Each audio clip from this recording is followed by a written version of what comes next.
Close your eyes for a moment. Imagine a moonlit night centuries ago, when whispers traveled faster than swords, and secrets were guarded with blood and fire. Tonight, I invite you to journey into one of the most mysterious chapters of human history. A story hidden behind church walls, erased from official scrolls, yet still alive in fragments of whispers. The Knights Templar, warriors of faith, guardians of the Holy Land, and holders of secrets so powerful that kings trembled, and the church itself conspired to silence them. They were not just soldiers, they were bankers, explorers, architects, and mystics. To some they were heroes chosen by God. To others they were heretics worthy of death. But here lies the question. What did the church fear so much? What knowledge could these knights possibly have uncovered that threatened the very foundation of Christendom? Was it a relic? Perhaps the Holy Grail itself? Was it ancient knowledge buried beneath the ruins of Solomon's temple? Or was it something far more dangerous? A truth about faith, power, and humanity that the world was not ready to hear. As you drift into the rhythm of my voice, let your imagination wander through old stone castles, candlelit manuscripts, and secret underground chambers. Tonight, we will open the locked door of time and step into the forbidden halls of the Templars' final secret, the one the Church tried desperately to erase, but could never fully destroy. So get comfortable. Let history speak not as dry pages in a book, but as a living story, whispered from the past into your dreams tonight. Imagine the world in the year 1119. Europe was restless, torn between kingdoms, and the Holy Land was drenched in blood after the First Crusade. Pilgrims from every corner of Christendom traveled thousands of miles to reach Jerusalem. But the roads were not safe. Bandits, mercenaries, and enemies of the faith lurked in the deserts, waiting to rob or kill those who dared to walk the sacred paths. It was in this fragile and dangerous moment that a small group of knights rose. Not for glory, not for gold, but for a sacred mission. They called themselves the Poor Fellow, soldiers of Christ and of the Temple of Solomon. Later, the world would know them by a simpler name, the Knights Templar. Picture 9 knights, wary yet determined, standing before King Baldwin Tigu of Jerusalem. Their leader, Hugues de Payens, spoke with conviction. We will take an oath of poverty, chastity, and obedience. We will dedicate our swords not to conquest, but to protection. We will shield the pilgrims, guard the holy roads, and honor the name of Christ with our very lives.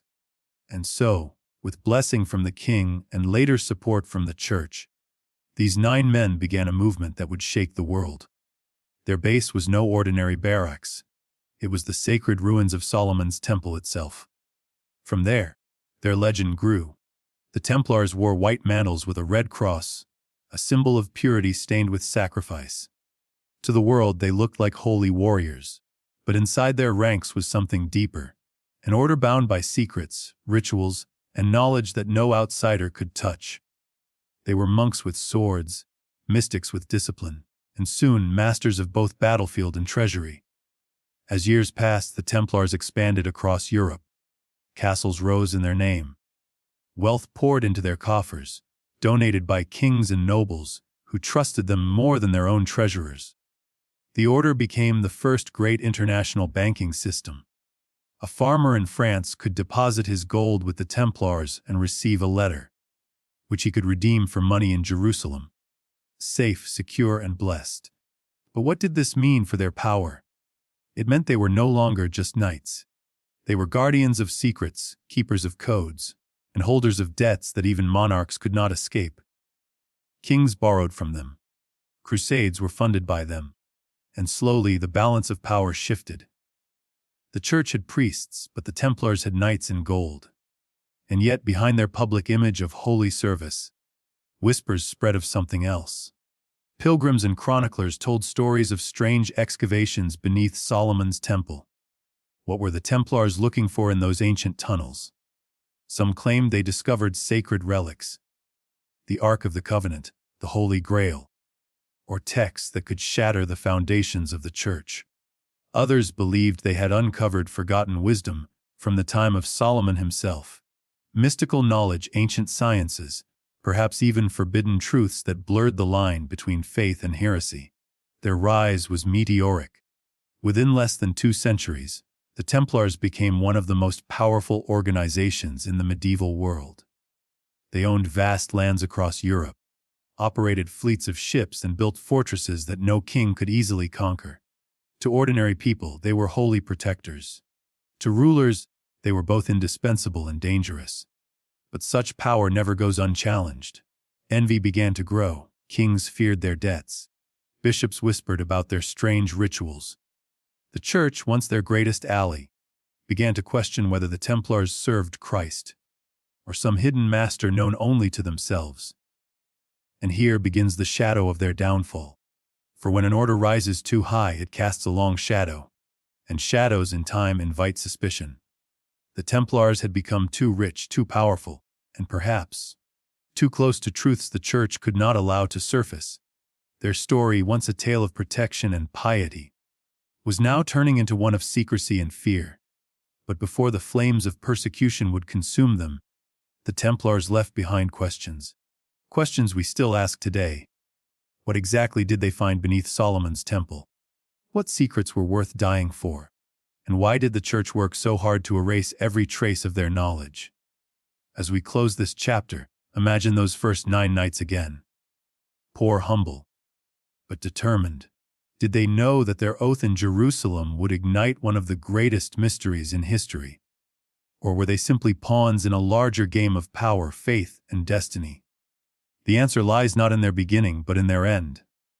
And that, my friends, is where the true secret of the Knights Templar begins to unfold. Close your eyes once again and picture the world a century after those 9 knights took their oath. The year is the mid-1200s. The Knights Templar are no longer a small band of poor soldiers. They are an empire within an empire, an order of monks and warriors who answer not to kings, not to lords, but only to the Pope himself. They own castles across Europe and fortresses that guard the roads of the Holy Land. They control farmland, ports, entire towns. Their red cross on a white mantle is a symbol known everywhere from the deserts of Palestine to the forests of France. And their treasury, vast beyond measure. A king could be bankrupt, but the Templars could always lend him gold. In fact, some said it was safer to keep your fortune with the Templars than in your own castle. But their true power lay not only in land and money, but in mystery. You see, the Templars lived by rules so strict and so secret that few outsiders ever understood them. Their initiation rituals were hidden. Their prayers were whispered in private. Their ceremonies were closed to the world.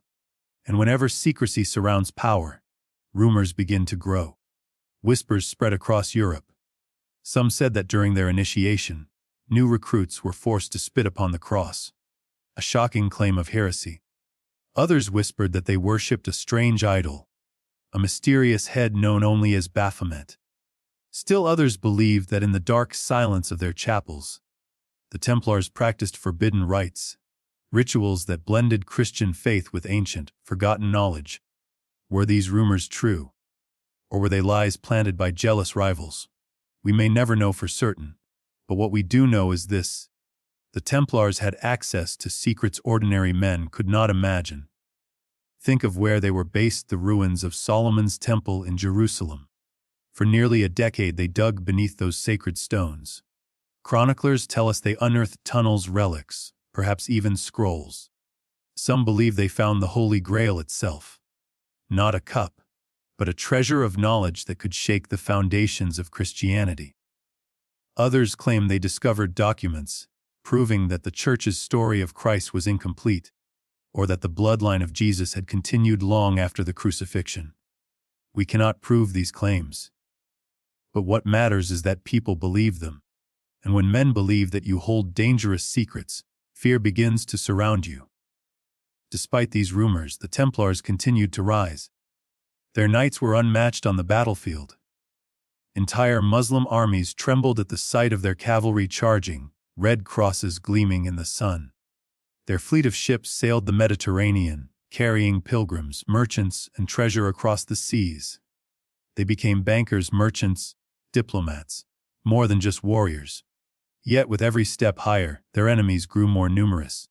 Kings who once borrowed money from them began to resent their independence. Nobles envied their lands. Even ordinary people began to wonder, were these knights truly servants of Christ, or were they servants of some darker power? And then there was the Church. For a time, the Pope had been their greatest protector. But as centuries passed, the Church too began to question whether the Templars had grown too powerful, too wealthy, and too secretive. Here, my friends, lies the turning point of our story. For power without enemies is a dream, but power with secrets becomes a curse. The Templars may have believed that their mysteries gave them strength. But in truth, those mysteries painted targets on their backs.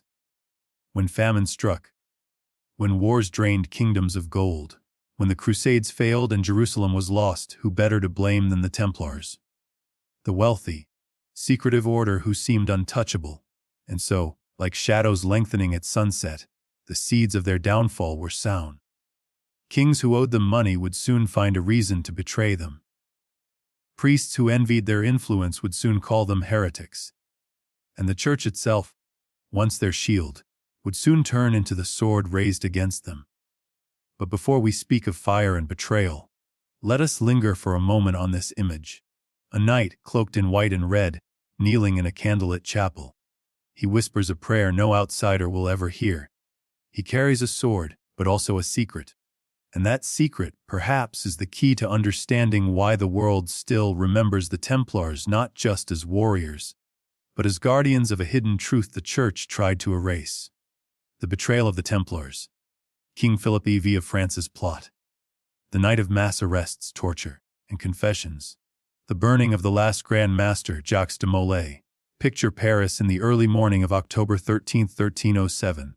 The air is heavy with mist. The streets are quiet, and yet, beneath the silence, an ambush is unfolding that will change history forever. On the order of King Philip IV of France, soldiers move through the city with sealed letters in their hands. Those letters carry a single command: arrest every Knight Templar, seize their properties, and place them in chains. By sunrise, hundreds of Templars are dragged from their beds. In France, in the countryside, in strongholds once thought untouchable, everywhere, the Red Cross of the Templars is torn down. Why did this happen?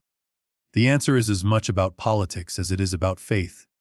King Philip was drowning in debt to the Templars. He had borrowed heavily to fund wars, and now, repayment was impossible. What better solution than to destroy your creditors and seize their wealth? But greed alone was not enough. To attack an order as sacred as the Templars, Philip needed justification. So he turned to rumor. He whispered heresy, idolatry, blasphemy. He accused the Templars of spitting on the cross, denying Christ, and worshipping the devil in the form of a mysterious idol called Baphomet. He claimed their secret rituals were not holy but satanic. These accusations, outrageous and shocking, gave him the excuse he needed. And the Pope, Clement V, hesitated. The Templars were, after all, an order of the Church. But Philip's pressure was relentless. The King of France was not a man easily denied, and soon the Pope himself was forced into silence, or worse, into agreement. The Templars, once blessed by the Church, now found themselves abandoned by it. Inside the dungeons, the cruelty was unspeakable. Torture chambers echoed with screams as knights were broken on the rack, their bodies twisted until their will gave way. Under unbearable pain, many confessed to crimes they had never committed. They admitted to spitting on the cross, to denying Christ, to worshipping idols. Confessions rung out not by truth, but by agony. And yet, some refused to break. These men clung to their vows, clung to their secrets, even as flames licked at their feet. They went to their deaths declaring their innocence, leaving behind a question that echoes still. If they were guilty, why would they die proclaiming their faith? The order was dissolved. Lands were seized, treasuries emptied, castles abandoned. Across Europe, the once mighty Templars were scattered like dust in the wind. Some were imprisoned for life. Some were burned at the stake. Others vanished, disappearing into legend, leaving behind whispers of survival and secret brotherhoods that would shape the centuries to come. And then there was Jacques de Molay, the last Grand Master of the Knights Templar. In March of 1314, after 7 years of imprisonment, he was brought to the banks of the river Seine in Paris. A wooden pyre stood waiting. As the flames were lit, de Molay's voice rose above the crowd. He declared the innocence of the Templars and called down a curse on both King Philip and Pope Clement, summoning them to appear before God within a year. The crowd gasped, and history records that within months both Philip and Clement were dead. Coincidence, or the final vengeance of a man wronged? From that day, the legend of the Templars grew even stronger. Their fall was not the end, but the beginning of centuries of speculation. People asked, what happened to their treasure? Did they hide it before their arrest? Did surviving knights carry it away, perhaps to Scotland, perhaps across the sea to distant lands? And what of their secrets, the knowledge they guarded, the mysteries buried beneath Solomon's temple? Were these lost forever, or passed down in hidden brotherhoods that continued their work in silence? The Church tried to erase the Templars, but in doing so, it created something more enduring than stone castles or golden treasuries. It created a myth, a living story that refuses to die. Even today, the Templars live on in memory, in mystery, in the whispered suggestion that perhaps their greatest secret is still waiting to be found. When fire consumed the last Grand Master, Jacques de Molay, many believed the story of the Knights Templar had ended. But history is not always written in flames. It is carried in whispers, in rumors, and in legends that refuse to die. The Church declared the Templars dissolved. Their properties were seized, their knights scattered. To the world it seemed the order was destroyed. And yet stories began to spread. Some claimed that before the mass arrests of October 1307, the Templars had already sensed danger. In the dead of night, carts were seen leaving the Paris temple, heavy with treasure. Gold relics, documents no one knew for certain. But when King Philip's men searched, much of the treasury was gone. Where had it gone? No record remains. Some say the treasure was hidden in secret vaults beneath Paris, others that it was spirited away by sea, carried on Templar ships that vanished into the horizon. In Portugal, the Templars seemed to survive under a new name, the Order of Christ. Protected by the king, they continued their work under different banners, and later, it was their knowledge and navigation that helped launch the great age of exploration. Vasco da Gama, Henry the Navigator. These names are tied to a legacy the Templars may have secretly nurtured. In Scotland, too, legends grew. It was said that surviving Templars fought alongside Robert the Bruce at the Battle of Bannockburn in 1314, their sudden charge helping secure Scotland's independence. Whether true or not, the story became part of the Templar mythos, knights who never truly died, appearing in moments of destiny to shift the balance of history. But perhaps the most enduring whispers are those tied to the Holy Grail and the Ark of the Covenant. Many believe the Templars discovered one or both beneath Solomon's temple, and that these relics were spirited away, hidden where the Church could never touch them. Some place the Grail in Rosslyn Chapel in Scotland, its intricate carvings filled with symbols said to echo Templar mysteries. Others claim the treasure lies beneath the sea, on Oak Island in Nova Scotia, where tunnels and traps hint at a hidden hoard. Then there are those who suggest the Templars did not vanish at all, but lived on in secret societies that inherited their symbols, their rituals, and perhaps even their hidden truths. The Freemasons, for instance, with their secret initiations, architectural symbols, and emphasis on brotherhood, are often linked, fairly or not, to the Templar tradition. Whether this is fact or fantasy, it reveals something important. The Templars had become more than men. They had become an idea, and ideas cannot be burned at the stake. Think of how their story has lingered in art, in literature, in whispered conspiracy. The Templars are blamed for possessing forbidden knowledge, praised as guardians of sacred relics, and accused of holding secrets that could overturn the Church itself. Dan Brown's novels, endless films, countless documentaries, all are proof that the world has never stopped wondering, what did the Templars really know? But perhaps the most haunting part of their legacy is not treasure, nor relics, nor secret societies. It is the curse of Jacques de Molay. Remember his final words. From the flames, he called both King Philip and Pope Clement to God's judgment within a year. And indeed, within months, both were dead. The king from a sudden stroke, the pope from illness. To the people of the time, this was no coincidence. It was divine justice. Proof that the Templars had been wronged, and that their cause was righteous. From then on, the name of the Templars carried not just mystery, but a kind of supernatural weight. They had become martyrs, and martyrs never fade. Even now, centuries later, their story refuses to rest. Historians continue to argue over what was true and what was fabrication. Archaeologists search for hidden vaults and buried treasures, and countless dreamers imagine themselves walking through the ruins of Templar castles, searching for clues, hoping to uncover the last great secret the Church tried to erase. So, as you listen tonight, think not only of what we know, but of what we do not. Somewhere in the silence of history, there may still lie a truth the Templars died to protect. Was it gold? Was it knowledge? Was it a secret about Christ himself? We may never know. But what we do know is this: the Knights Templar became more than an order of warriors. They became a symbol of the eternal struggle between power and truth, a symbol of secrets too dangerous for kings and popes to allow, a symbol that still sparks imagination even as centuries pass. The flames of their destruction could not burn away their legacy. Instead, those flames lit a torch that continues to glow, flickering in the minds of all who hear their story. And so, the Templars live on, not in castles, not in treasuries, but in the mystery that whispers across time. The story of the Knights Templar is not just about warriors or treasure. It is about truth, power, and memory. And so, as we move beyond their fall and their scattered legacy, let us pause to ask, what does their story teach us? Why has it survived when so many others have faded into dust? First, their tale reminds us that power always carries risk. The Templars began as 9 humble knights, taking vows of poverty and devotion. Yet within 2 centuries they commanded vast wealth, influence, and secrets. That rise brought admiration, but it also bred envy, suspicion, and fear.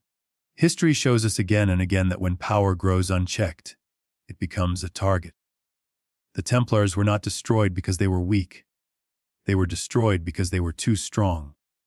Second, their story speaks of secrecy. We live in a world that craves transparency, and yet secrecy has always carried a strange magnetism.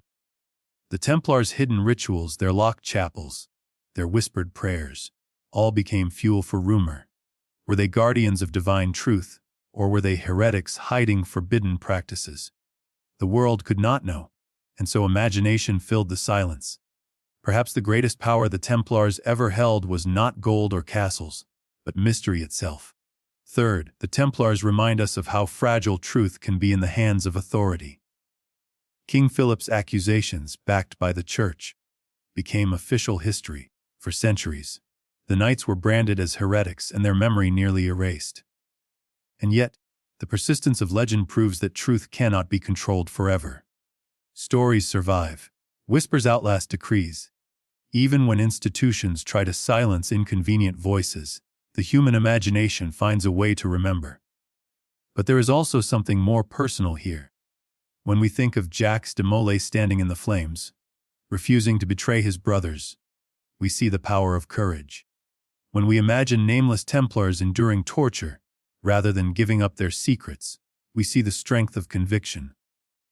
Their story may be wrapped in mystery, but at its heart it is about faith. Faith not only in God but in brotherhood, in loyalty, in the belief that some truths are worth dying for.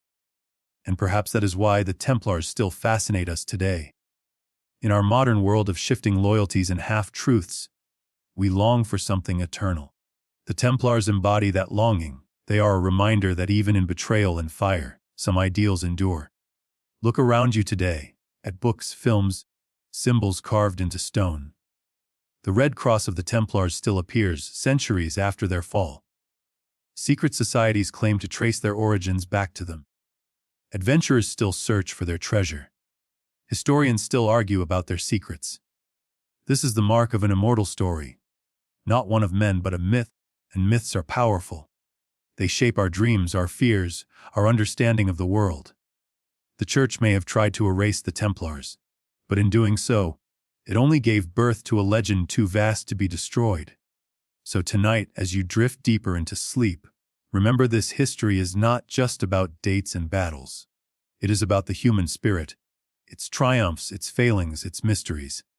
The Knights Templar, whether innocent or guilty, faithful or heretical, remind us that the truth is never simple, and that sometimes the greatest secrets are not written in books, but carried in the hearts of those willing to die for them. Their story is a mirror. It reflects greed and betrayal, but also loyalty and courage. It shows us the dangers of unchecked power, but also the unquenchable fire of faith. And perhaps most importantly, it whispers that even when the world believes something is destroyed, memory can make it eternal. The Templars fell in the year 1314, but in another sense, they never fell at all. Their swords may have been broken, their castles seized, their brothers burned, but their secret, whatever it was, still lingers. And maybe, just maybe one night, somewhere in the quiet shadows of history, it will rise again.